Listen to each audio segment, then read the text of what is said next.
لیں جی، ابھی آپ کو ہم لے کے آئے ہیں شہد کا ایک پورا ڈسپلے ہے، ایک ڈیمونسٹریشن روم ہے، اور نوید صاحب کی یہ سمجھ لیں لیب بھی ہے اور ڈیمو روم بھی ہے، اور نوید صاحب ہمارے سامنے کھڑے ہیں۔ نوید صاحب نے کے ساتھ ہم نے بڑا ڈیٹیل سے انٹرویو کیا ہے، وہ آپ کو دکھاتے بھی ہیں، لیکن ابھی آپ کو ان کا یہ ڈیمو روم دکھا رہا ہوں، اور یہ یہاں پہ کیا کیا کرتے ہیں، کتنا کمرشل لیول پہ کرتے ہیں، یہ تفصیلاً ہم بتاتے ہیں۔ اور یہاں پہ آپ کو مختلف چیزیں نظر آ رہی ہیں، پوری کٹس نظر آ رہی ہیں۔ یہ شہد نکالنے کا جو ہے، جو جنگل کا شہد ہے اس کو نکالنے کا ایک پروسیس ہے، وہ پروسیسنگ مشین ہے، یہ ان کا دھواں دینے کی مشین ہے، یہ ڈبے ہیں، اور یہ ساری تفصیل آپ کو بھی نظر آ رہی ہے۔ ہم نے بڑی تفصیل سے نوید صاحب سے بات کی ہے، جو کہ خود ایگریکلچر یونیورسٹی کے استاد بھی ہیں، وہاں پہ یہ ہنی بی کی پوری ان کی ٹریننگ دیتے ہیں، اور اس کی پوری ایک ان کی ڈیٹیل آپ کو ویڈیو بھی تھوڑی دیر بعد ملے گی، اس کے بیک گراؤنڈ میں آ رہی ہوگی اس کے بعد، اور یہ اپنا کانٹیکٹ نمبر بھی آپ کو دیں گے، اور آپ ان سے سیکھنا چاہیں تو سیکھ بھی سکتے ہیں۔ اپنا خیال رکھیں۔ السلام علیکم دوستو، آج جو ہے بہت سے لوگوں کی خواہش پوری ہو رہی ہے، اور آج بلکہ میری بھی نوید صاحب سے کافی عرصے بعد ملاقات ہوئی ہے۔ غائبانہ تعارف تو اکثر رہتا تھا۔ نوید صاحب ماشاءاللہ ایک بڑے ہی کہتے ہیں اسپیشلسٹ ہیں بی کیپنگ کے اندر، اور ہنی کا ان کا بڑا ایکسپیرینس ہے۔ ان کا پورا نام ہے نوید احمد قریشی، اور ان کا جو برانڈ ہے مسٹر بی ہنی فارمز کے نام سے ہے، اور یہ 30 سال سے بی کیپنگ کر رہے ہیں اور ہنی فارمنگ کر رہے ہیں۔ تو سر السلام علیکم، کیسے ہیں آپ؟ وعلیکم السلام۔ اچھا، ایک تو ہم نا یہ چھوٹی چھوٹی مختصر بات کریں گے، اور میں بعد میں لوگوں کو آپ کا کانٹیکٹ نمبر شیئر کر دوں گا تاکہ وہ تفصیل سے آپ سے رابطہ کر لیں۔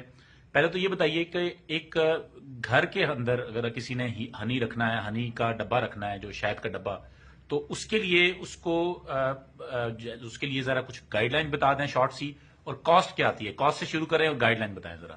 جی، کاسٹ جو ہے وہ تو ایک بھی ہائی کی جو بیسک ہے وہ 8000 روپیز پڑتی ہے۔ ٹھیک ہے، وہ آپ کے گھر میں پہنچ جائے گا 8000 روپیز۔ ٹھیک ہے، اور اس کے اوپر اگر آپ کی زیادہ مکھیاں کام کر رہی ہیں اور ہنی زیادہ لا رہی ہیں تو پھر ایک چیمبر اس کے اوپر اور لگانا پڑے گا، جو کہ پھر آپ کو 12000 روپیز تک کا کاسٹ پڑ جائے گی۔ ٹھیک ہے، ٹھیک ہے، اور یہ آپ کو ان ایریاز میں رکھنا چاہیے جہاں پر بی فلورا اویلیبل ہے۔ ٹھیک ہے، اگر تو آپ کے پاس بی فلورا اویلیبل نہیں ہے ٹھیک ہے، تو پھر میں ریکمینڈ نہیں کرتا ہوں بی کیپنگ کو۔ ٹھیک ہے، اچھا، 18% ایسے پلانٹس ہیں جو کہ شہد کی مکھیوں کو اپنا فوڈ دیتے ہیں۔ ٹھیک ہے، ان 18% کی ڈیفینیشن یہ ہے کہ وہ تقریباً پاکستان کے اندر 22 کے قریب ایسے پلانٹس ہیں جو کہ ہونے چاہیے، جس میں بیسکلی ہمارے پاس پلائی ہو گیا، مالٹا ہو گیا، اور اس قسم کے درخت ہیں وہ ہیں، یا پھر اگر آپ فارم ایریا میں رہتے ہیں تو وہاں پر برسیم، سن فلاور وغیرہ جو ہے نا یہ ہونے چاہیے۔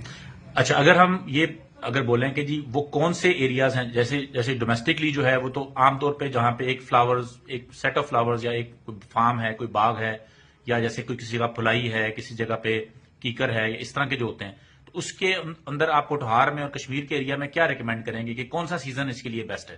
میرا خیال ہے اسٹارٹ جو لینا چاہیے وہ تو فیبرری کے مہینے میں لے لینا چاہیے۔ ٹھیک ہے، فیبرری کا اس میں فیبرری، مارچ اور اپریل، مئی۔ فیبرری، مارچ، اپریل کے اندر مکھیاں گرو کرتی ہیں، مئی کے اندر ہنی دے دیتی ہیں۔ ٹھیک ہے، تو کلیکٹ ہوتا رہے گا۔ جو آئیڈیلی اگر ہم پنڈی کو ذرا لے لیتے ہیں نا، ایک جگہ کو سلیکٹ کرتے ہیں، ٹھیک ہے، تو کینٹ کا ایریا بہت اچھا ہے یہاں پر رکھنے کے لیے مکھیاں۔ اگر ہم اسلام آباد کی بات کرتے ہیں تو اسلام آباد کے اندر وہ ایف سیکٹر جو کہ اولڈ سیکٹرز ہیں، اور جی سیکٹر جو کہ 5 سے لے کر 7 تک کے آتے ہیں، جی، وہ بہترین ہے۔ F10 کا ایریا بہت اچھا رکھنے کے لیے۔ ماگلا روڈ بہت اچھی ہے اس کے لیے۔ اگر آپ قریب چلے جاتے ہیں E7 کے اندر تو وہ بہت اچھی جگہ ہے وہاں پر رکھنے کے لیے۔ یہ سب جگہیں ایسی ہیں جہاں پر آپ کو پولی فلورا نہیں ملے گا، یہ نہیں اچھا، اگر ملے گا۔ جیسے اسلام آباد کے بہت سے علاقے ہیں، یا کچھ ایسے لوگ ہیں جو کہ کسی فارم ہاؤس کمیونٹی میں رہتے ہیں، یا چکشزاد کی طرف کے علاقے، یا تھوڑا سا وہاں پہ تو مختلف قسم کے لوگوں نے ہارٹی کلچر کیا ہوا ہے، بہت سے باغات، بہت سے پھول لگے ہوئے ہیں، وہاں تو شاید یہ مکھیوں کو زیادہ مشکلات پیش نہیں آئیں گی، وہ تو سارا سال کچھ نہ کچھ ان کو فیڈ ملتی رہے گی، ایسا ہی ہے؟ ایسا نہیں ہے۔ اچھا، ہمارے یہاں جو اسپرنگ ہے نا وہ فیبرری سے لے کر کے اور مئی کے اینڈ تک رہتا ہے۔ ٹھیک ہے، اس کے بعد 10 پیریڈ شروع ہو جاتا ہے بیس کے لیے، کیونکہ ایسے کوئی پلانٹس نہیں ہوتے جن سے مکھیوں کو جو ہے نا نیکٹر بھی مل رہا ہو۔ ٹھیک ہے، تو ہمیں پھر فیڈ کرانی پڑتی ہے انہیں، اور پھر انتظار کرنا پڑتا ہے اس وقت تک جب تک کہ فیبرری کے اندر دوبارہ سے نا ان کو کوئی جنریٹ نہ کرنے والے ہوں پلانٹس ملیں جو کہ زیادہ نیکٹر جنریٹ کر رہے ہوتے ہیں۔ ٹھیک ہے، پولن ملتا رہے گا۔ تو کشمیر کے علاقوں میں کون سا ایریا جو ہے وہ ٹھیک ہے بی فارمنگ کے لیے؟ فائن جو ہے نا سب سے فائن ایریا وہ تو مظفر آباد کا ہے۔ ٹھیک ہے، مظفر آباد کے علاوہ اس کے پیرافری میں دیکھ لیں، اسی طرح سے جو میرپور کا ایریا ہے وہ بہت اچھا ہے، فارسٹ ایریا اس کا۔ ٹھیک ہے، وہاں پر بیکڑ بھی ہے، فلائی بھی وہاں پر تو ابھی آپ گفتگو کر رہے تھے 1000 میٹر سے جو نیچے کے علاقے ہیں وہ وہاں پہ زیادہ سردی نہ ہو تو وہ زیادہ ٹھیک رہتا ہے وہ، یا کیا؟ بیسکلی یہ جو اسکرب فارسٹ جس کو کہتے ہیں نا آپ لوگ، جہاں پر فلائی لگتی ہے، گرنڈا لگتا ہے، یہ وہ ایریاز ہیں، بھیکڑ ہو گیا، تو یہ یہاں پر ابینڈنس میں کہو کا وہ سا علاقہ ہوتا ہے. کہو is not honey producing plant, Okay. کہو کے لیے تو ہم ریکمینڈ نہیں کرتے ہیں. ٹھیک ہو گیا. لیکن یہ وہی ایریاز جو کہ جیسے تریٹ کا ایریا ہے ہمارا، ٹھیک ہے. تریٹ سے نیچے نیچے کے ایریا جتنے بھی ہیں نا وہ آئیڈیل ہے بیس کے ٹھیک ہے. لیے. یہ دیتے ہیں آپ کو اسپرنگ کے اندر ہنی. اس سے اوپر چلے جائیں گے نا پھر آپ کو آٹم میں ملے گا ہنی. ٹھیک. وہ پھر کوئی شین ہے یا کوئی اور کراپس ہیں جو کہ ملتے ہیں، جیسے مری کا ایریا ہو گیا. اچھا، آپ کے پاس جو آگے یہ سارے جو ہنی پڑے ہوئے ہیں ان کے بارے میں بتائیں کہ یہ آپ یہ کیا یہی سارے وہی ہنی کے کس قسم ہیں جو یہاں پہ آپ ان فارم سے پروڈیوس کرتے ہیں؟ جی سر، میں تو پاکستان میں تقریباً 17 کے قریب ڈفرینٹ ہنیز نکالتا ہوں. اچھا. ابھی سامنے جو پڑے ہوئے ہیں یہ تو خیر یہ والا روبینیا کا ہنی ہے، ٹھیک یہ ہے. جو نظر آ رہا ہے آپ کو لائٹ کلر کا. یہ ساتھ میں بیری کا ہنی نظر آ رہا ہے. ٹھیک ہے.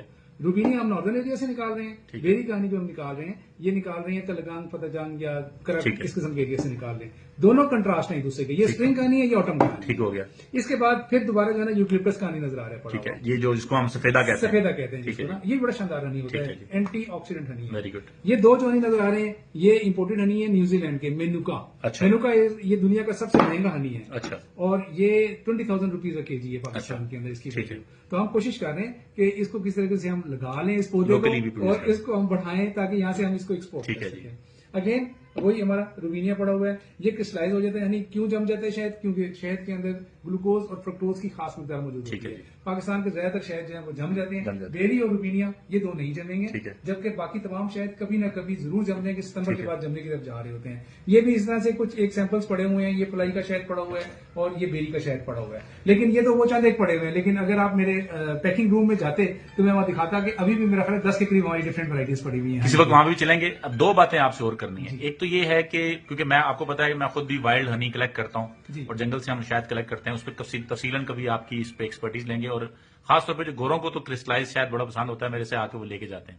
تو آپ سے اگر کوئی کانٹیکٹ کرنا چاہے تو میں آپ کا نمبر شیئر کر دوں، اگر آپ ان کو بولنا بھی چاہیں تو بتا دیں کہ آپ سے کیسے رابطہ کیا جائے. جی بالکل، مجھ سے اگر کسی نے رابطہ کرنا ہو تو وہ میرے نمبر پہ رابطہ کر سکتے ہیں. اس کا میرا نمبر ہے 0300 956 3374. آپ کا نمبر بھی میں نے دے دیا اور یہاں پہ میں شو بھی کر دوں گا. اپنا خیال رکھیے گا sir. Thank you so much. Welcome sir.